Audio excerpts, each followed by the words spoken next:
റംസാൻ നിലാവ് നിങ്ങൾക്കായി അവതരിപ്പിക്കുന്നത് ഒരു പതിറ്റാണ്ടിന്റെ സുവർണ പാരമ്പര്യവുമായി എടപ്പാളിന്റെ മുഖമുദ്രയായി Aishwarya gold palace. 916 BIS hallmark HUID സ്വർണ്ണാഭരണങ്ങൾ.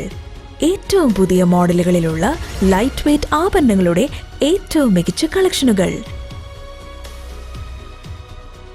വിവാഹ പാർട്ടികൾക്ക് ഏറ്റവും കുറഞ്ഞ പണിക്കൂലി. സ്വർണ്ണവില വർധനവിൽ നിന്നും പരിരക്ഷ ലഭിക്കുന്നതിന് അഡ്വാൻസ് ബുക്കിംഗ് സൗകര്യം. തൂക്കത്തിലും വിലയിലും കുറവില്ലാതെ പഴയ സ്വർണ്ണാഭരണങ്ങൾ മാറ്റി പുതിയ സ്വർണ്ണാഭരണങ്ങൾ എടുക്കാൻ സുവർണാവസരം. പത്തരമാറ്റിന്റെ പാരമ്പര്യം. Aishwarya gold palace, Thrissur road, Edappal.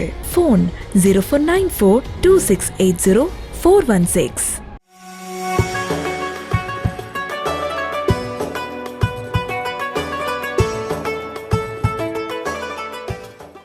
അസ്സലാമു അലൈക്കും വറഹ്മത്തുള്ളാഹി വബറകാതുഹു. ബിസ്മില്ലാ അൽഹംദുലില്ലാ അസ്സലാത്തു വസ്സലാമു അലാ സയ്യിദിൽ മുർസലീൻ വ അലാ ആലിഹി വസഹ്ബിഹി അജ്മഈൻ. അമ്മാ ബഅദ്. ഏറ്റവും സ്നേഹാദരവുകൾ നിറഞ്ഞ പ്രിയപ്പെട്ട പ്രേക്ഷകരെ, വിശുദ്ധമായ റമളാൻ മാസത്തിലാണ് നമ്മൾ പറയുകയും കേൾക്കുകയും ചെയ്തുകൊണ്ടിരിക്കുന്നത്. റമളാൻ അനുകൂലമായി സാക്ഷി നിൽക്കുന്നവരിൽ അള്ളാഹു നമ്മെ ഉൾപ്പെടുത്തട്ടെ എന്ന് ആമുഖമായി ദുആ ചെയ്യുകയാണ്. എന്തിനാണ് റമളാൻ?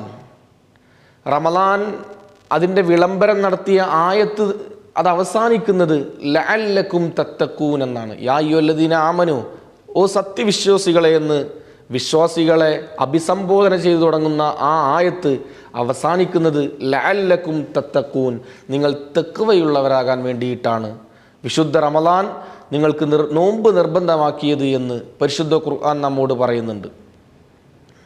പ്രിയപ്പെട്ടവരെ, എന്താണ് തഖ്വ? തഖ്വയ്ക്ക് വേണ്ടിയാണല്ലോ നോമ്പ്. തഖ്വ എന്ന് പറഞ്ഞാൽ, നമ്മൾ പണ്ട് കാലത്ത് നമ്മുടെ വീട്ടകങ്ങളിലൊക്കെ നമ്മുടെ വല്യമ്മമാർ പറയാറുണ്ട് പടച്ചോനെ പേടി എന്ന്. അത് തന്നെയാണ് യഥാർത്ഥ തഖ്വ.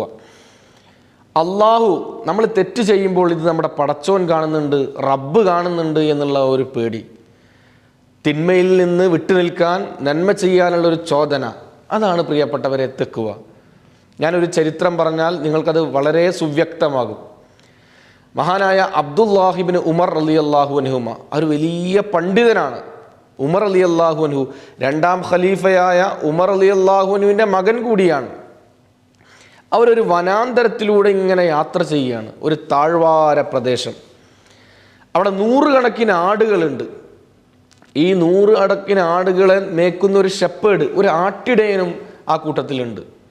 അപ്പോൾ അബ്ദുല്ലാഹിബ്നു ഉമർ തങ്ങൾ നേരെ ആ ആട്ടിൻ പറ്റത്തിൻ്റെ അടുത്ത് പോയിട്ട് ആട്ടിടയനോട് ചോദിക്കുകയാണ്, സഹോദര, ഇതൊരുപാട് ആടുണ്ടല്ലോ, ഒരു നല്ല രോമാവൃതമായ ശരീരമുള്ള മാംസളമായ ശരീരമുള്ള അകിടക്ക് നന്നായി വീർത്ത ഒരു ആടിനെ ചൂണ്ടിക്കാട്ടിയിട്ട് പറഞ്ഞു, നിങ്ങൾ ഈ ആടിനെ എനിക്ക് വിൽക്കുമോ? അപ്പോൾ ആ മനുഷ്യൻ പ്രതിവചനം നൽകുകയാണ്, ഇല്ല, ഞാൻ ഈ ആടിനെ വിൽക്കൂല, ഞാനൊരു അടിമയാണ്. എൻ്റെ ഉടമ വേറെയുണ്ട്, എനിക്ക് ബോസ് വേറെയുണ്ട്, യജമാനനുണ്ട്. അയാളുടേതാണ് ഈ ആട്, എനിക്കിതിന് മിൽക്കില്ല, അതുകൊണ്ട് എനിക്കിത് വിൽക്കാൻ പറ്റൂല എന്ന്. വിശുദ്ധ ഇസ്ലാം അതിൻ്റെ കർമ്മശാസ്ത്രത്തിൽ ഒരടിസ്ഥാനപരമായ മുആമലാത്തിലെ ഒരു അടിസ്ഥാനപരമായ തത്വമാണ് ആ ആട്ടിടയൻ പറഞ്ഞത്. നല്ല തെക്കുള്ളൊരു മറുപടിയാണ്. മിൽക്കില്ലാത്തതുകൊണ്ട് വിൽക്കാൻ പറ്റൂല എന്നുള്ളത്. ഇപ്പോൾ ഒരു ഉദാഹരണം പറയുകയാണെങ്കിൽ, എൻ്റെ കയ്യിലൊരു ഫോണുണ്ട്. ഈ മൊബൈൽ ഫോണ് എനിക്ക് വിൽക്കാൻ കഴിയും, എന്നാൽ ഇത് ഷൂട്ട് ചെയ്തുകൊണ്ടിരിക്കുന്ന ആൾക്ക് എന്ത് ചെയ്യാൻ പറ്റില്ല, അത് എൻ്റെ ഫോണ് വിൽക്കാൻ പറ്റില്ല. എന്നാൽ ഇത് ഷൂട്ട് ചെയ്തുകൊണ്ടിരിക്കുന്ന ഒരു ക്യാമറയുണ്ട്, ഈ ക്യാമറ എനിക്ക് വിൽക്കാൻ പറ്റില്ല. അതാണ് ഫിഖ്ഹിലെ മുആമലാത്തിൻ്റെ ഒരു ബേസ്, അടിസ്ഥാനം. മിൽക്കില്ലാത്ത സാധനം, ഉടമസ്ഥാവകാശമില്ലാത്ത സാധനം അത് വിൽക്കാൻ കഴിയില്ല എന്നുള്ളത് നല്ല മറുപടിയാണ്. ഇത് കേട്ടപ്പോൾ അബ്ദുല്ലാഹിബ്നു ഉമർ തങ്ങൾ ഒന്നുകൂടി അയാളുടെ തഖ്വയെ, ഈമാനികമായ അഭിനിവേശത്തെ, അള്ളാഹുമായിട്ടുള്ള അടുപ്പത്തെ പരിശോധിച്ച് നോക്കാൻ വേണ്ടിയിട്ട് വീണ്ടും കയറി ചോദിക്കുകയാണ്, നിങ്ങൾ ഈ ആടിനെ എനിക്ക് വിൽക്കുമോ? ഞാൻ എന്നാൽ 10 ആടിൻ്റെ വില തരാം. എത്രയാണോ അതിന് ദീനാർ വരുന്നത് അത്രയും ദീനാർ നിങ്ങൾക്ക് തരാം. 10 ആടിൻ്റെ വില തരാമെന്ന് പറയുകയാണ്. നിങ്ങൾ നിങ്ങളുടെ വീട്ടിൽ പോയിട്ട് നിങ്ങളുടെ യജമാനനോട് പറയണം, ആ ആടിനെ ചെന്നായ പിടിച്ചു എന്ന് പറയണം. അപ്പോൾ അയാളൊന്നും ഇങ്ങനെ ആലോചിച്ച് നിൽക്കുകയാണ്. ആലോചിച്ച് നിന്നിട്ട് ഒരല്പനേരത്തെ ചിന്തയ്ക്ക് ശേഷം അബ്ദുല്ലാഹിബ്നു ഉമർ തങ്ങളുടെ കണ്ണുകളിലേക്ക് ഫേസ് ടു ഫേസ് ആയി നോക്കിയിട്ട് പറയാണ്, തങ്ങളെ, നിങ്ങൾ പറഞ്ഞത് വളരെ ശരിയാണ്. ഞാൻ എൻ്റെ യജമാനനോട് പോയി പറയാണ്, ഒരു ആടിനെ ചെന്നായ പിടിച്ചു എന്ന് പറഞ്ഞാൽ അത് ചിലപ്പോൾ യജമാനൻ മൈൻഡ് പോലും ചെയ്യൂല. കാരണം അത്രമേൽ ആടുണ്ടല്ലോ. ഒരു വനപ്രദേശത്തു കൂടെ പോകുമ്പോൾ ഒരു ചെന്നായ പിടിച്ചു എന്ന് പറഞ്ഞാൽ ഇനി ഞാനത് പറയാതിരുന്നാൽ കൂടി എൻ്റെ യജമാനൻ അത് അറിയൂല, അതിനെപ്പറ്റി ചോദിക്കൂല. എനിക്കാണെങ്കിൽ നല്ല സമ്പത്തും കിട്ടും.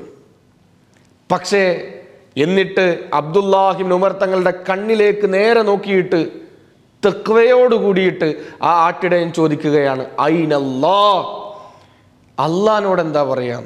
യജമാനനോട് ചെന്നായ പിടിച്ചു എന്ന് പറയാം, എനിക്കാണെങ്കിൽ നല്ല സമ്പത്തും കിട്ടും. പക്ഷേ ഐനല്ലാ, അള്ളാഹിനോട് എന്താ പറയാ? അതാണ് പ്രിയപ്പെട്ടവരെ തഖ്വ എന്നുള്ളത്. നമ്മൾ എന്ത് തെറ്റ് ചെയ്യുമ്പോഴും അള്ളാഹ് കാണുന്നുണ്ടല്ലോ എന്നുള്ള ആ ഒരു ബോധത്തോടു കൂടിയിട്ട് ആ തെറ്റിൽ നിന്ന് വിട്ടു നിൽക്കാനുള്ളൊരു പാകത, അതിനാണ് തഖ്വ എന്ന് പറയാം. ഒരുപാട് മണിക്കൂറുകൾ, ദിവസങ്ങൾ അബ്ദുല്ലാഹിബ്നു ഉമർ തങ്ങളുടെ അവരുടെ ജീവിതത്തിൽ മറ്റുള്ളവരുടെ മുന്നിൽ വെച്ചുകൊണ്ടും അല്ലാത്ത സമയത്തൊക്കെ മനോമുഖരത്തിൽ ഈ വാക്കിങ്ങനെ അലയടിച്ചു എന്ന ഐനല്ലാ, ഐനല്ലാ, അള്ളാഹിനോട് എന്താ പറയാ? പ്രിയപ്പെട്ടവരെ, ഈ ഒരു തഖ്വയിലേക്ക്, ബോധത്തിലേക്ക് നമ്മൾ വളരുന്നതിന് വേണ്ടിയിട്ടാണ് റമളാൻ. അള്ളാഹു തൗഫീക്ക് നൽകട്ടെ. റമളാൻ കൊണ്ട് മറ്റൊരു ചിന്ത, അള്ളാഹുവിൻ്റെ പൊരുത്തം മാത്രം ഗാംഷിക്കുക എന്നുള്ളത് കൂടിയാണ് റമളാൻ്റെ മറ്റൊരു ലക്ഷ്യം. നമ്മൾ പല ലക്ഷ്യങ്ങളാണ് നമുക്ക് ഓരോ ഇബാദത്തുകൾ ചെയ്യുമ്പോൾ. നിസ്കരിക്കുമ്പോൾ ചിലപ്പോൾ മറ്റുള്ളവർ കാണാൻ വേണ്ടി നിസ്കരിക്കുന്ന ആളുകളുണ്ടാകാം. നോമ്പ് വെക്കുമ്പോൾ, നന്മ ചെയ്യുമ്പോൾ ഇത് നാലാൾ അറിയാൻ വേണ്ടിയിട്ട് സ്റ്റാറ്റസ് വെച്ച് അറിയിക്കുന്ന ആളുകളുണ്ടാകാം. ഉംറക്കൊക്കെ പോയാൽ നമ്മൾ കണ്ടിട്ടില്ലേ, ഹജ്ജുംറകൾക്ക് പോയാൽ പരിശുദ്ധമായ കഅബാലയത്തിൻ്റെ മുന്നിൽ വെച്ചുകൊണ്ട് പോലും സെൽഫി എടുത്തിട്ട് വാട്സപ്പിലും ഇൻസ്റ്റഗ്രാമിലുമൊക്കെ സ്റ്റാറ്റസ് വെക്കുന്ന ഒരു കാലത്താണ് നമ്മൾ സംസാരിച്ചു കൊണ്ടിരിക്കുന്നത്. പ്രിയപ്പെട്ടവരെ, അങ്ങനെ മറ്റുള്ളവരറിയാം എന്നുള്ള ഒരു ചിന്ത, അതിലപ്പുറം അള്ളാഹുവിൻ്റെ പൊരുത്തം മാത്രം നീ ഗാംഷിക്കണമെന്നുള്ള, ലക്ഷീകരിക്കണമെന്നുള്ള ഉദാത്തമായ ഒരു ലക്ഷ്യം കൂടി റമളാനുണ്ട്. എന്തുകൊണ്ടെന്നാൽ റമളാൻ മുന്നോട്ട് വെക്കുന്ന ഇബാദത്ത് നോമ്പാണ്. നോമ്പ് എന്നുള്ളത് അത് മറ്റുള്ളവർ അറിയണമെന്നില്ല. മറ്റുള്ളവർക്ക്, ഒരാൾ നിസ്കരിക്കുമ്പോൾ അത് കാണുമ്പോൾ അയാളത് അറിയും, ആ ഇവൻ നിസ്കരിക്കുന്നുണ്ട് അല്ലേ. ഹജ്ജ് ചെയ്യുമ്പോൾ അറിയും, ഉംറ ചെയ്യുമ്പോൾ അറിയും. പക്ഷെ നോമ്പുകാരനെ അത് അവനും അവൻ്റെ പടച്ച റബ്ബും മാത്രം അറിയുന്ന ഒരു ഉടമ്പടിയാണ് നോമ്പ് എന്നുള്ളത്. ഇപ്പോൾ നമ്മൾ നമ്മുടെ വീട്ടിൽ ഒറ്റക്കാണ്, ഏകനാണ്. നമ്മുടെ ഏകാന്തതയിൽ നമുക്ക് വല്ലാതെ വിശക്കുന്നുണ്ട്. നോമ്പുകാരനാണ് നമ്മൾ. ആ സമയത്ത് ഫ്രിഡ്ജിൽ നല്ല വിഭവസമൃദ്ധമായ ഭക്ഷണമുണ്ട്, നല്ല തണുപ്പുള്ള ജ്യൂസ് ഉണ്ട്, ആരും അറിയൂല. നമ്മുടെ വീട്ടിൽ ഉമ്മയില്ല, ഭാര്യയില്ല, കുടുംബക്കാരില്ല, ആരുമില്ല. പക്ഷേ അള്ളാഹു കാണുന്നുണ്ട് എന്നുള്ള തഖ്വയുടെ ബോധത്തോടുകൂടി അള്ളാഹുവിൻ്റെ പൊരുത്തം മാത്രം ഉദ്ദേശിച്ചുകൊണ്ട് അതിൽ നിന്ന് വിട്ടു നിൽക്കലാണ് നോമ്പിൻ്റെ മറ്റൊരു ലക്ഷ്യം. അള്ളാഹിൻ്റെ പൊരുത്തം കാംക്ഷിക്കുക. അനി റിളല്ലാ എന്നാണ് അറബിയിൽ പറയാം, അള്ളാഹിൻ്റെ പൊരുത്തം. മഹാനായ ഈസാ പ്രവാചകൻ അലൈഹിസ്സലാം അവരൊരു വനാന്തരത്തിലൂടെ രാത്രി സമയത്ത് നടന്നു പോവാണ്. ആ സമയത്ത് ഒരു വെട്ടം കണ്ടു. അവിടേക്ക് പോയി നോക്കുമ്പോൾ 3 ആളുകളാണ്. ഈ 3 ആളുകൾ ഇങ്ങനെ വേപത് പൂണ്ട മനസ്സുമായി സങ്കടപ്പെട്ട് ഇങ്ങനെ കരഞ്ഞുകൊണ്ടിരിക്കുകയാണ്. അപ്പോൾ ഈസാ പ്രവാചകൻ അലൈഹിസ്സലാം അവരോട് ചോദിച്ചു, നിങ്ങൾ എന്തിനാണ് ഈ ഏകാന്തതയിൽ, വനത്തിൻ്റെ നിഗൂഢതയിൽ, അന്ധകാരത്തിൽ വന്ന് കരയുന്നത് എന്തിനാണ്? അപ്പോൾ അവർ പറഞ്ഞു, ഞങ്ങൾ പടച്ചോനെ ചിന്തിച്ചിട്ട് നരകം പേടിച്ചുകൊണ്ടാണ്. നരകം അതിഭയാനകരമാണല്ലോ. ആ നരകം പേടിച്ചുകൊണ്ട്, നരകത്തിൻ്റെ തീനാളങ്ങളെ ഭയപ്പെട്ടുകൊണ്ട്, നരകത്തിൽ വീണുപോകുമോ എന്ന് ഭയപ്പെട്ടിട്ടാണ് ഈസാ നബിയെ ഞങ്ങൾ കരയുന്നത് എന്ന് അവർ പറഞ്ഞു. ഈസാ നബി ആകെ അന്തം വിട്ടുപോവാണ്. ഈസാ നബി ചിന്തിച്ചു, പടച്ചോനെ, ആരുമില്ലാത്തൊരു വനാന്തരത്തിൽ, ഈ രാത്രിയുടെ അന്ധകാരത്തിൽ 3 ആളുകൾ നിന്റെ നരകമോർത്ത് കരഞ്ഞിട്ടുണ്ടെങ്കിൽ, ലാ യരിജുന്നാറ മമ്പക്ക മിൻ ഹഷിയത്തില്ല, അള്ളാനോർത്ത് കരഞ്ഞവൻ, നരകത്തെ ഭയപ്പെട്ട് കരഞ്ഞവൻ നരകത്തിലില്ല എന്നല്ലേ? പടച്ചോനെ, ഇവർക്ക് നീ നരകമോചനം നൽകണേ എന്ന് മഹാനായ ഈസാ നബി അലൈഹിസ്സലാം ദുആ ചെയ്ത് കൊടുക്കുകയാണ്. ഈസാ നബി ഇങ്ങനെ നടന്നു പോകുമ്പോൾ മനസ്സിലൊരു ചിന്തയാണ്, എന്തൊരു മനുഷ്യരാണ് പടച്ചോനെ, ഈ രാത്രിയിലും നിന്നെ ഓർത്തുകൊണ്ട് നിന്റെ നരകം ചിന്തിച്ചുകൊണ്ട് കരയുന്നവർ, എത്ര മഹാന്മാർ. വീണ്ടും ഈസാ നബി ഇങ്ങനെ നടന്നു പോകുന്ന സമയത്ത് വീണ്ടും ഒരു വെട്ടം കണ്ടു. അവിടെയും അതാ 3 ആളുകൾ ഇരുന്ന് കരയുകയാണ്, തേങ്ങി തേങ്ങി കരയലാണ്. ഈസാ നബി അവരോട് സലാം പറഞ്ഞു, മനുഷ്യരെ, കൂട്ടരെ, നിങ്ങൾ എന്തിനാണ് കരയുന്നത്? അപ്പോൾ അവരുടെ പ്രതിവചനം ഇങ്ങനെയായിരുന്നു, ഈസാ നബിയെ, ഞങ്ങൾ അള്ളാഹുവിൻ്റെ സ്വർഗം ആഗ്രഹിച്ചുകൊണ്ട് കരയുകയാണ്. അള്ളാഹുവിൻ്റെ സുഖലോക ഗേഹമായ സ്വർഗം, ആ സ്വർഗം ഞങ്ങൾക്ക് കിട്ടൂലേ എന്നുള്ള ആ സങ്കടം കൊണ്ട്, ആഗ്രഹം കൊണ്ട്, ആഗ്രഹത്തിൻ്റെ തീവ്രത കൊണ്ട് കരഞ്ഞു പോയതാണ് ഈസാ നബിയെ എന്ന് ഈസാ നബിയോട് പറഞ്ഞപ്പോൾ ഈസാ നബി ചിന്തിച്ചു പോയി, പടച്ചോനെ, ഈ കാട്ടിൻ്റെ ഉള്ളിൽ വെച്ചിട്ട് പാതിരാ സമയത്ത് ആരുമില്ലാത്തൊരിടത്ത് ഈ 3 ആളുകൾ നിന്റെ സ്വർഗം ആഗ്രഹിക്കുന്നുണ്ടെങ്കിൽ നീ ഇവർക്ക് ആ സ്വർഗം നൽകണേ അല്ലാ എന്ന് ദുആ ചെയ്തു കൊടുക്കുകയാണ്. എന്നിട്ട് ഈസാ നബി അവരിൽ നിന്ന് യാത്ര തിരിച്ചു. ഈസാ നബിയുടെ മനസ്സിൽ വല്ലാത്ത ചിന്തകളാണ്. ആദ്യം കണ്ട 3 ആളുകൾ അവർ നരകം പേടിച്ച് കരഞ്ഞു. പിന്നീട് കണ്ട 3 ആളുകൾ അവർ സ്വർഗം ആഗ്രഹിച്ച് കരഞ്ഞു. ഇവരിൽ ആരായിരിക്കും പടച്ചോനെ ഏറ്റവും നീയുമായിട്ട് അടുത്തതാരായിരിക്കും, നിന്റെ സാമീപ്യം കരഗതമാക്കുന്നവർ ആരായിരിക്കുമെന്നുള്ള ചിന്ത മനോമുകുരത്തിൽ ഇങ്ങനെ കൊളുത്തി വലിച്ചുകൊണ്ടാണ് ഈസാ നബി സഞ്ചരിച്ചത്. അങ്ങനെ അർദ്ധരാത്രി പിന്നിട്ടു. വീണ്ടും ഒരു വെട്ടം കണ്ടു. അവിടേക്ക് പോയി നോക്കുമ്പോൾ 3 ആളുകൾ നേരത്തെ കണ്ട ആളുകളെ പോലെയല്ല. അവരുടെ ശരീരമൊക്കെ മെലിഞ്ഞൊട്ടിയിട്ടുണ്ട്, അസ്ഥിപഞ്ജരം പോലെ ആയിട്ടുണ്ട്. കണ്ണിൻ്റെ ഭാഗത്ത് നിന്ന് കരഞ്ഞ് കരഞ്ഞ് വ്രണപ്പെട്ടിട്ട് അവരുടെ കണ്ണീര് വറ്റിയിട്ട് മുഖമൊക്കെ വല്ലാത്തൊരവസ്ഥയിലായ 3 ആളുകൾ. ഈസാ നബി അലൈഹിസ്സലാം അവരോട് ചോദിച്ചു, കൂട്ടരെ, നിങ്ങളുടെ അവസ്ഥ എന്താണ്?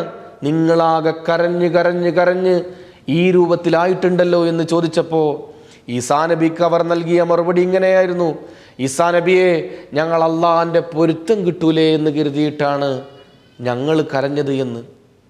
ഒരു കൂട്ടർ സ്വർഗം ആഗ്രഹിച്ചു കരഞ്ഞു, ഒരു കൂട്ടർ നരകം പേടിച്ചുകൊണ്ട് കരഞ്ഞു. എന്നാൽ ഒരു വിഭാഗം ആളുകൾ അള്ളാഹുവിൻ്റെ പൊരുത്തം അത് മാത്രം ഉദ്ദേശിച്ചിട്ടുണ്ട്. സ്വർഗത്തിന് വേണ്ടിയല്ല, നരകത്തിന് വേണ്ടിയല്ല, അള്ളാഹിൻ്റെ പൊരുത്തത്തിന് വേണ്ടിയിട്ട്. ഉടനെ അതാ നസറൽ അമീൻ മലക്ക് ജിബ്രീൽ അലൈഹിസ്സലാം ഈസാ പ്രവാചകന്റെ അടുത്തേക്ക് അലൈഹിസ്സലാം ഇറങ്ങി വരികയാണ്. ഈസാ നബിയോട് പറയുകയാണ്, ഈസാ നബിയെ, നിങ്ങൾ ഇവരോടൊപ്പം സഹവസിക്കുക.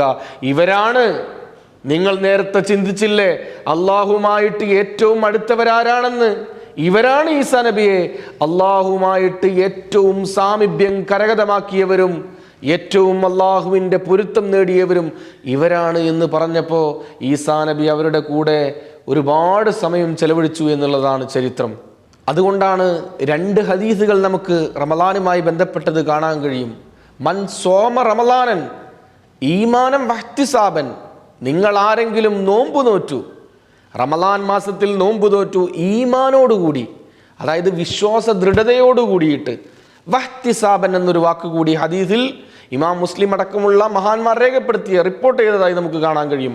വഹ്തിസാബൻ, പ്രതിഫലേച്ഛയോടുകൂടിയിട്ട്, പടച്ചോൻ ഇതിന് കൂലി തരുമെന്നുള്ള ആ ഒരു മനസ്സോടുകൂടിയിട്ട് ആരെങ്കിലും നോമ്പെടുത്താൽ ഗുഫിറ ലഹു, അവൻ്റെ പാപങ്ങളൊക്കെ പുറത്തു വരും. മാ തഖദ്ദമ മിൻ ദംബി, അവൻ്റെ മുൻകഴിഞ്ഞ എല്ലാ പാപങ്ങളും പുറത്ത് പാപം ചെയ്യാത്തവനെ പോലെയാകുമെന്ന് റമളാൻ നോമ്പിനെ പറ്റി പറഞ്ഞു. മറ്റൊരു ഹദീസിൽ കാണാം, മൻ ഖാമ റമളാനൻ.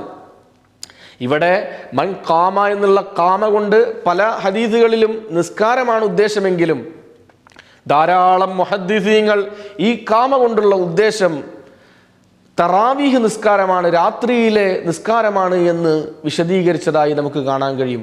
അങ്ങനെയാണെങ്കിൽ മൻ ഖാമ റമളാനൻ ഈമാനം വഹ്തിസാബൻ ഗുഫിറ ലഹു മാ തഖദ്ദമ മിൻ ദംബിഹി, നോമ്പെടുക്കുന്നത് പോലെ തന്നെ അള്ളാഹുവിൻ്റെ പൊരുത്തം ഉദ്ദേശിച്ചുകൊണ്ട് ഈമാനോടുകൂടി പ്രതിഫലം കിട്ടണമെന്ന പ്രതിഫലേച്ഛയോടുകൂടിയിട്ട് ആരെങ്കിലും തറാവീഹ് നിസ്കരിച്ചാൽ, അത് പതിവാക്കി കഴിഞ്ഞാൽ അവനും അവൻ്റെ എല്ലാ പാപങ്ങളും പൊറുക്കപ്പെടുമെന്ന് അഷ്റഫുൽ ഖൽഖ് നബി മുഹമ്മദ് മുസ്തഫ സല്ലല്ലാഹു അലൈഹി വസല്ലമ തങ്ങൾ നമ്മോട് പറയുകയാണ്. അതുകൊണ്ട് പ്രിയപ്പെട്ടവരെ, നമ്മളൊക്കെ റമദാനിൽ ധാരാളം അമലുകൾ ചെയ്തിട്ട് അമൽ ചെയ്യുമ്പോൾ എന്ത് വേണം?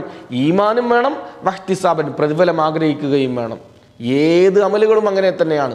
നമ്മളൊരു സാധുവിനെ സഹായിക്കാൻ വേണ്ടിയിട്ട് നമ്മുടെ കയ്യിൽ നിന്ന് പോക്കറ്റിൽ നിന്ന് പൈസ കൊടുക്കുന്ന സമയത്ത് നമ്മൾ ഈമാനോട് കൂടിയിട്ടും ഇതിന് അള്ളാഹു ഒരു പ്രതിഫലം തരുമെന്നുള്ള ആ ഉദാത്തമായ ചിന്തയും നമ്മുടെ മനസ്സിലുണ്ടാകണമെന്ന് ഈ സമയത്ത് ഓർമ്മപ്പെടുത്തുകയാണ്. അതുകൊണ്ട് പ്രിയപ്പെട്ടവരെ, ഇത് റഹ്മത്തിൻ്റെ 10 റമളാനിലെ ആദ്യത്തെ 10 അവ്വലുഹു റഹ്മ. ആദ്യത്തെ 10 എന്നുള്ളത് കാരുണ്യത്തിൻ്റെ 10. ഈ കാരുണ്യത്തിൻ്റെ 10 കാരുണ്യം ലഭിക്കാൻ, റഹ്മത്ത് ലഭിക്കാൻ, അള്ളാഹു ആകുന്ന റഹ്മാനിൽ നിന്ന് റഹ്മത്ത് ലഭിക്കാൻ സാധുക്കളായ ജനങ്ങളിലേക്കും, നിങ്ങൾ കേട്ടിട്ടില്ലേ ഒരു ഹദീസ്, നിങ്ങൾ ഇർഹമു മൻ ഫിൽ അർള്, ഭൂമിയിലുള്ളവർക്ക് നിങ്ങൾ എന്ത് ചെയ്യുക? നന്മ ചെയ്യുക, കാരുണ്യം ചെയ്യുക. അങ്ങനെയാണെങ്കിൽ ആകാശത്തെ നിയന്ത്രിക്കുന്ന നിയന്താവായ അള്ളാഹു റബ്ബുൽ ഇസ്സത്ത് നിങ്ങൾക്ക് കാരുണ്യം ചെയ്യുമെന്നാണ്. അതുകൊണ്ട് ഈ കാരുണ്യത്തിൻ്റെ 10 ഭൂമിയിലുള്ളവർക്ക് കരുണ ചെയ്യാൻ നമ്മൾ സമയം മാറ്റിവെക്കുക. അള്ളാഹു തൗഫീക്ക് നൽകട്ടെ. അങ്ങനെയാണെങ്കിൽ സർവേശ്വരനായ, സർവാധിപതിയായ, ഏകാധിപത്യത്തിൻ്റെ ഛത്രാധിപതിയായ അള്ളാഹു റബ്ബുൽ ഇസ്സത്ത് നമ്മെ കാരുണ്യം കൊണ്ട് പൊതിയുമെന്ന് അള്ളാഹുവിൻ്റെ റസൂൽ നബി മുഹമ്മദ് മുസ്തഫ സല്ലല്ലാഹു അലൈഹി വസല്ലമ തങ്ങൾ നമ്മെ പഠിപ്പിക്കുകയാണ്. അതുകൊണ്ട് മറ്റുള്ളവർക്ക് കാരുണ്യഹസ്തങ്ങൾ നീട്ടാൻ അള്ളാഹു നമുക്ക് തൗഫീക്ക് നൽകട്ടെ. വാഖിറു ദഅവാന അനിൽ ഹംദുലില്ലാഹി റബ്ബിൽ ആലമീൻ. അസ്സലാമു അലൈക്കും വറഹ്മത്തുള്ളാഹി വബറകാതുഹു. റംസാൻ നിലാവ് നിങ്ങൾക്കായി അവതരിപ്പിച്ചത് ഒരു പതിറ്റാണ്ടിന്റെ സുവർണ പാരമ്പര്യവുമായി എടപ്പാളിന്റെ മുഖമുദ്രയായി Aishwarya gold palace. 916 BIS hallmark HUID സ്വർണ്ണാഭരണങ്ങൾ. ഏറ്റവും പുതിയ മോഡലുകളിലുള്ള ലൈറ്റ് വെയ്റ്റ് ആഭരണങ്ങളുടെ ഏറ്റവും മികച്ച കളക്ഷനുകൾ. വിവാഹ പാർട്ടികൾക്ക് ഏറ്റവും കുറഞ്ഞ പണിക്കൂലി. സ്വർണ്ണവില വർധനവിൽ നിന്നും പരിരക്ഷ ലഭിക്കുന്നതിന് അഡ്വാൻസ് ബുക്കിംഗ് സൗകര്യം. തൂക്കത്തിലും വിലയിലും കുറവില്ലാതെ പഴയ സ്വർണ്ണാഭരണങ്ങൾ മാറ്റി പുതിയ സ്വർണ്ണാഭരണങ്ങൾ എടുക്കാൻ സുവർണാവസരം. പത്തരമാറ്റിന്റെ പാരമ്പര്യം. Aishwarya gold palace, Thrissur road, Edappal. Phone 04942680 416.